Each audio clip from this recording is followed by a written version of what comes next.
Happy Monday, by the way. Happy, glorious, productive Monday. I want to continue our progress-oriented conversations, and I hope that this morning finds you in the right mindset, or to help you get in the right mindset to start a productive week. I want to talk to you about some truths and fallacies that you should know on this progressive journey. So it is very well known that if you want to be an entrepreneur, you want to make something of yourself, you've got to work hard. That's the truth. You have to work 24 hours round the clock. That's a fallacy. That's a fallacy. You kiss goodbye to all your relationships and you slave over and you ignore your husband, your wife. Q, good morning. How you doing? It's a long time. It's wonderful to see you. Q, when you have time, I want to talk to you about systems, okay? I want to talk to you about systems. So please find me in the inbox and let's talk systems. It's funny that you've made me bring up the systems conversation at this moment, because that's one of the things I'm going to talk about. You should work 24 hours, ignore your wife and children, and a slave so that you can give them a good life. That's a fallacy. That is a fallacy. Ask many people who have done it. You will discover that the very people you were trying to fight for and save and feed and become strangers to you. And in the end, Nancy, you become lonely. You pay a very dear price. A price most of us, if we were offered upfront, will not be willing to pay. You will not be willing to pay that price.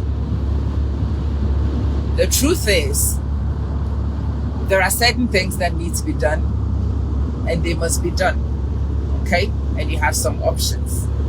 Those things can be done by yourself. And actually, the game has changed significantly, Adobia. Now that we've got AI and we've got all these tools available, it is actually easy to set up systems and to let systems work for you. Yesterday, I was watching a video, and I need to share that video again with all of you. I've said this many times. I cannot remember the last time where I was solely responsible for cleaning my house from top to bottom like I used to. I would spend an hour a day cleaning my house when the children were younger, sometimes longer when I came from work. And on top of that hour a day, I will spend majority of Saturdays cleaning my house. Cooking. I wanted to save money. So I would go to the markets and I will buy raw vegetables, come and spend time cutting it, preparing it, organizing it, do. It wasn't until I came across this mindset of buying some time for yourself to be able to do the incredible things that need to be done in your business. Well, to be honest, I found it out way before, in the early stages of going down this business rabbit hole. But at the time, the person who showed me this was a tutor, a teacher tutor too, like I was. And the person says, on Saturday morning, at the time, if you went to tutor, you probably will get £25 an hour. If you spent 5 of those 125 hours, £125 worth of cleaning is what you would have done on Saturday. If you combine it in the week, you would have done 10 hours of cleaning. Very simple calculations. 10 hours times £25 is £250 you would have spent cleaning your house and sorting things in order. If you went and got a cleaner, you could have had a cleaner for 10 an hour. Now, I don't know what the minimum wage is. I'm just telling you, this is almost 20 years ago. 20 years to this date, actually. If you went and got yourself a cleaner at the time, you would pay them £10 an hour. And for those 10 hours, you would have paid 50. It is much better for you to go and tutor for those 10 hours. Even if you did 5 of those hours tutoring, you will still pay the cleaner the 10 hours they need to be able to clean your house round the clock and have it fresh and ready every time you walk into the house, and still have some of that money left over for you to do simple basic things with your children. It is called buying back your time. Buying back your time. And buying back your time can be done on many domains. As I said, you can buy back the time you used to do mundane stuff like cleaning. You can buy back the time, not always through employing somebody else, but making alternative decisions. So you can go to the shops and buy onions and buy this and buy this. Pretty girl, how you doing? But you can also go to the same shops and buy cut onions already. Cut onions. Cut vegetables. Ready to use vegetables. And when you are ready to cook, they come out of their packets and they go straight into whatever you are cooking. You are still cooking home-cooked food. You know the ingredients that go in there, but you do not cut it up. Actually, here there is an even better service. You can get, and there are many services who do that. The first type is for those of us who insist on doing our own cooking. What they do is they cut up the ingredients, they grind everything, they prepare everything, and they bring it to you in a box with a recipe. You open the box, you follow the recipe, and most of these recipes are 20 minutes, and you've got a hot meal to go. That is for those who still insist on doing the cooking. Marian, those who don't insist on cooking, I saw a thing which I'm going to take for my lunch at work. They will deliver the meal to you hot, ready to go. And yes, they will do the calorie calculations.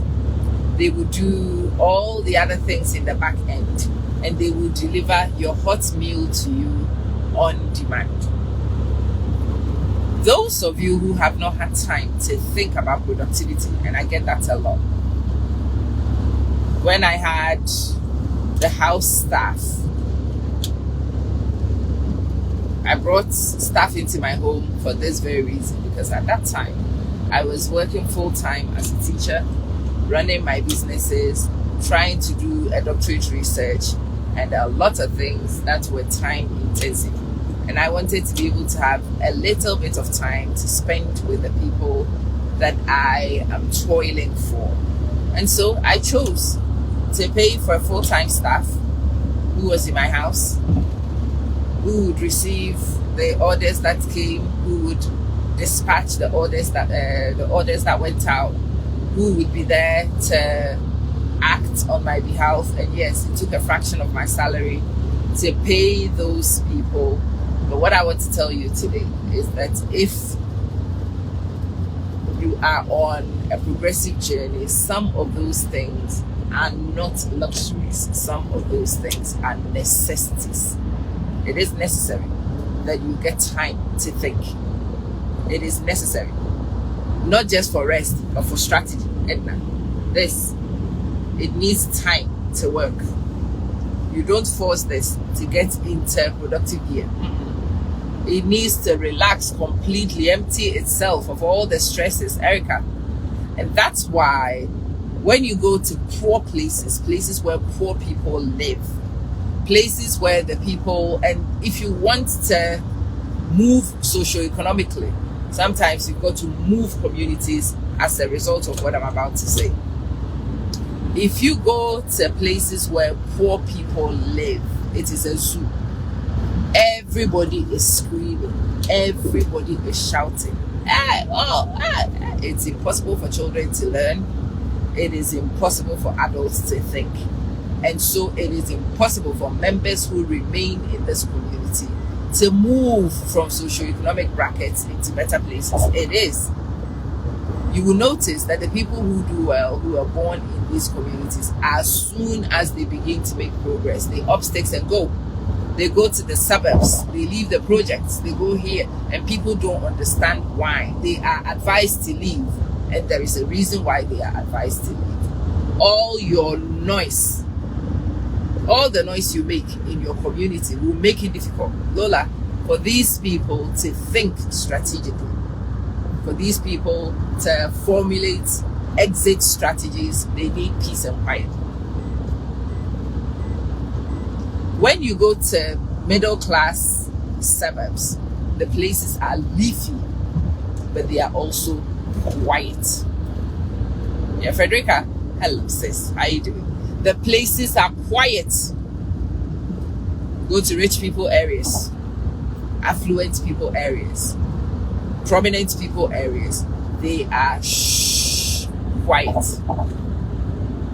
You can sit on your balcony and think. And most of them do sit on their balconies and they think. And as they are sitting on their peaceful balconies thinking, they come up with business strategies that they can execute to make more money. They do.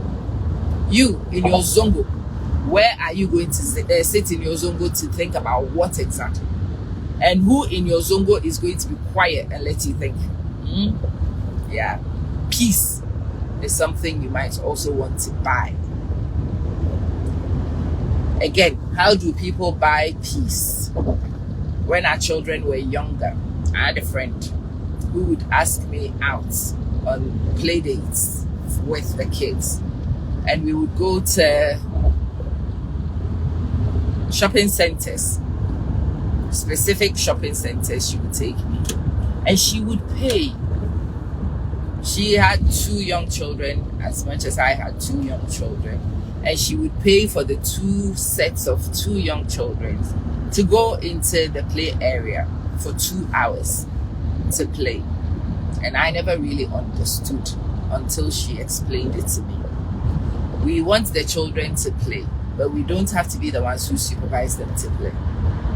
We always have them with us anyway. The children could do with a break from us. Let's get somebody who is, Marshallee, how are you doing?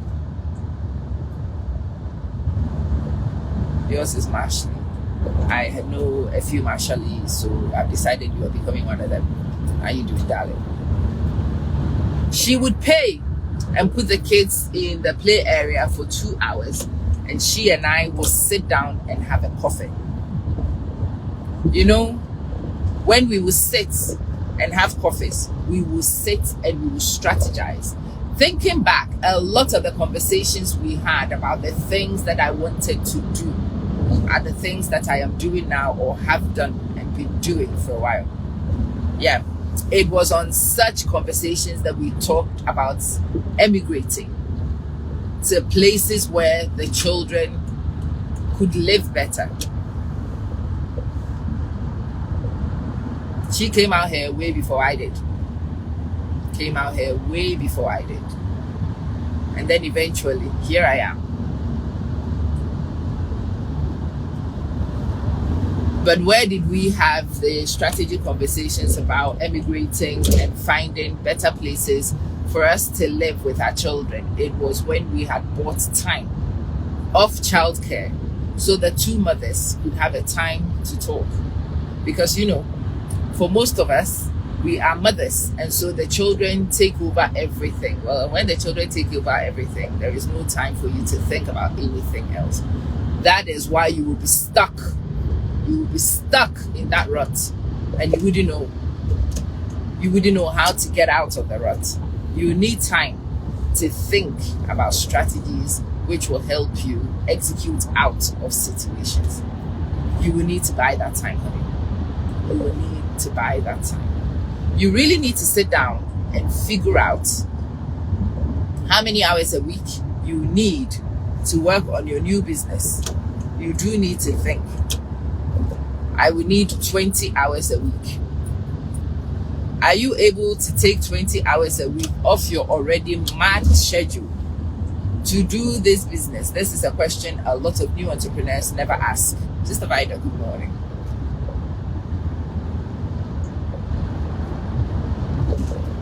New entrepreneurs never ask these questions. How long do we need to work on our business a week? 20 hours. Okay. Where will you find 20 hours in your schedule? Currently, there is none. You will have to sacrifice the little bit of time that you spend with your children to do this. Nope. Once you figure that, you need to sit down and think strategically in the places in your times where you can buy back time. For example, when I was starting social media, most people do social media in their homes, in their couches. I had to sit down and look at the number of hours I needed to do, at least an hour and sometimes more during the day, to get a video a day out, or maybe a couple of videos a day out. When I added that to my already crazy schedule, it was going to be impossible, and I knew I couldn't sustain it. So it was in a strategy meeting where I finally figured one time in my day where I can get 30 minutes uninterrupted, which is on the drive. So I went and got the advice of the traffic people. I figured out the kind of holders that I needed for the phone. It is illegal for you to phone handle when you are driving, but you can fix your sat nav and you can interact with your sat nav. And you know, this phone could be a sat nav also. So I could use my phone as a sat nav sitting in a particular location. And it turns out that I could also sit my phone in the same position and have these conversations with you, because I can have a passenger in my car and it's not illegal to chat to the passenger in, actually it's not illegal to make a phone call whilst driving if you are not phone handling.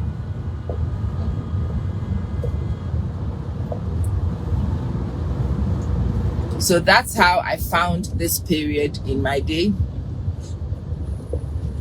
And then I have been able to leverage this period to have these conversations with all of you in a sustained manner. But this decision had to be made in a strategy meeting. And guess what? I needed the time to meet with the strategist. Achol, how are you doing? And Morris, hey, big one. Big one. How are you doing? It's so good to see you. Yes. Oh, Big One and I. Big One would understand this strategy a lot. Big One, there were times where I needed to sit down and do stuff where Big One and I had arrangements. There was a particular school holiday that I was up to my eyeballs in. And Big One and I had an arrangement. He took the children to the Dubai Frame and to activities for me. I did not want my children to be cooped up in the holiday, but I also did not have time within my systems to be able to take the children out to Dubai. So Big One was available. I went and bought some time off Big One, and Big One took the children to Dubai to these activities. The children had a whale of a time, and I managed to sit down in the peace and quiet of my home to think, to figure out what was going to happen, what needed to be done, and then did some of the things that needed to be done. Yeah, that's strategy. You've got to think. You've got to think. You cannot be in the rat race and get yourself out of the rat race. These are some of the truths on this journey. The fallacies, plenty of them. You have to do all the manual work yourself. No, darling, no. It's called the washing machine. It's been invented a long time, and for that reason, I do not hand wash nothing. Hand washing something right now in my current dispensation will be stupid. I cannot afford the time it would take to hand wash nothing. The dishwasher has been in my home almost 20 years also. Again, the children were very young. The little one was in a toddler phase.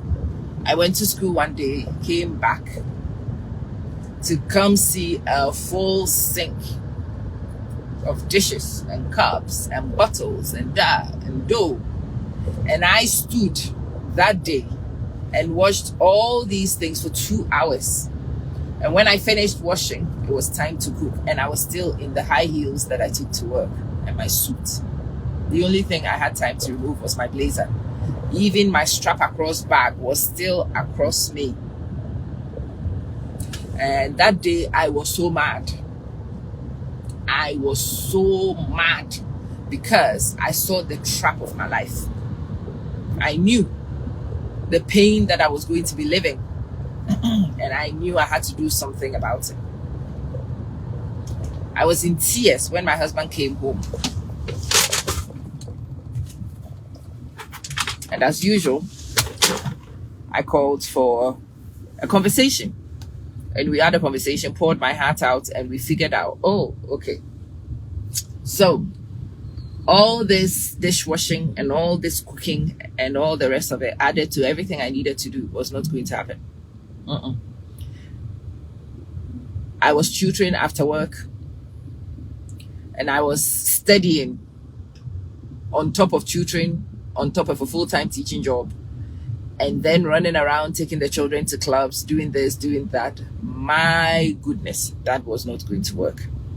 So we needed to sit down and we needed to peel back some of the fallacies and some of the truths and separate them so we could move forward.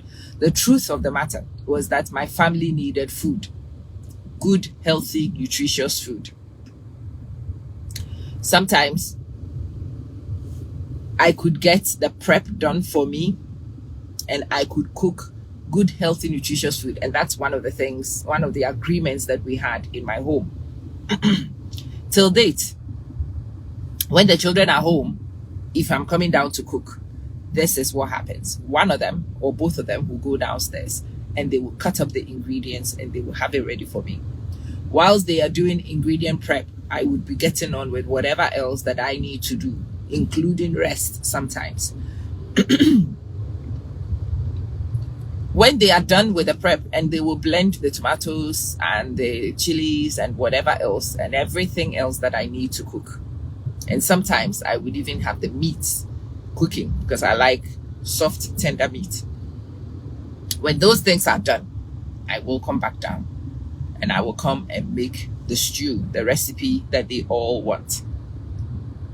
That would take me 40 minutes instead of 3 hours. And by that agreement, my family and I have organized life so that I do some cooking and they do some eating of the cooking I do that they like. But I am also still able to do some living, and I am able to work on some of the progressive assignments that I prefer to work on. The truth is that the family needs to eat. The fallacy is that I have to do all the processes to provide the meal. No. There are many times where, so this summer, I was working summer school. I would bring home food and the children and I will sit and they will eat. They'll tell you how enjoyable that was. They really did enjoy. They enjoyed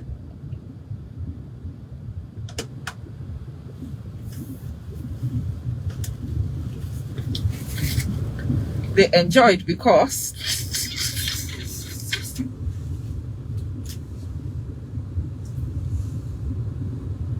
there was really good food that they can eat.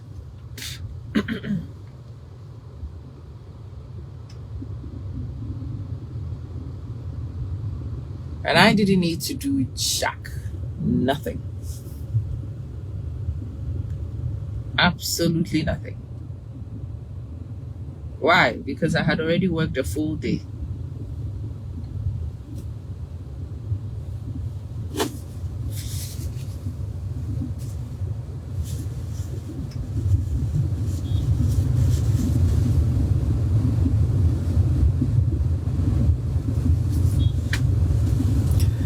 Truth is that they needed good food, nutritious, well-prepared food.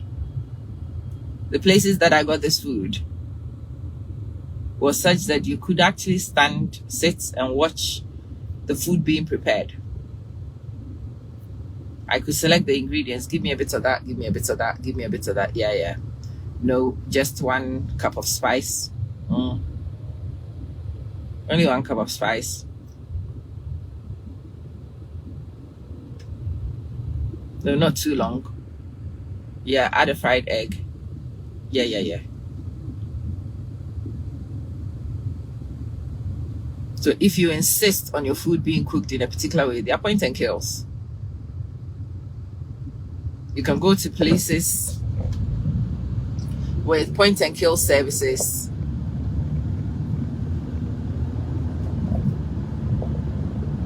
And in those places with point and kill services, you can point, they can kill, and they will prepare it for you the way you want. You can subscribe to meal services. There are many things. So the truth is that your family has to be fed good food. Good food with ingredients that you know about and have been careful to select. That's the truth. The fallacy is that you've got to do all the prep and you've got to have all the things done yourself in order to feed them these meals. No, that's a fallacy. Your children require care. Yes, that's a truth. And I'm going there. The fallacy is that it is the mother who needs to provide that care always. No. I was still the primary caregiver for my children, primary. I did more hours than anybody else did with my children. But no, I was not going to stay home and be a full-time housewife just so I can provide 24 round-the-clock care for my children. I knew that I am also a human being with needs. Yeah, there is sacrifice for the family, I get it.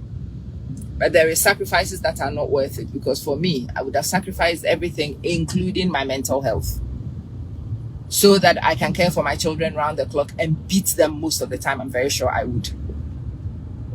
I'll be mad, so I'll be beating them. What was the point? Of what use was that? So we had to peel beneath that fallacy and hit some truth.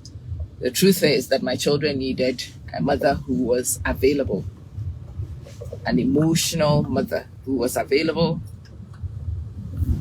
to do some primary caregiving. And there were times when the primary caregiving had to be delegated to someone else. So we did. We delegated it to different people. And yet my children still received the primary caregiving that they deserved. They were cared for. My children will tell you one of the things that they really enjoyed when they were younger was going to after school club. Because the after school club in their school took them to the ICT center. And they were given opportunities to play with tools and systems that they normally don't get access to. Yeah, that was good. Well, good morning, finally. How are you? All I get to do is this. Now we speak.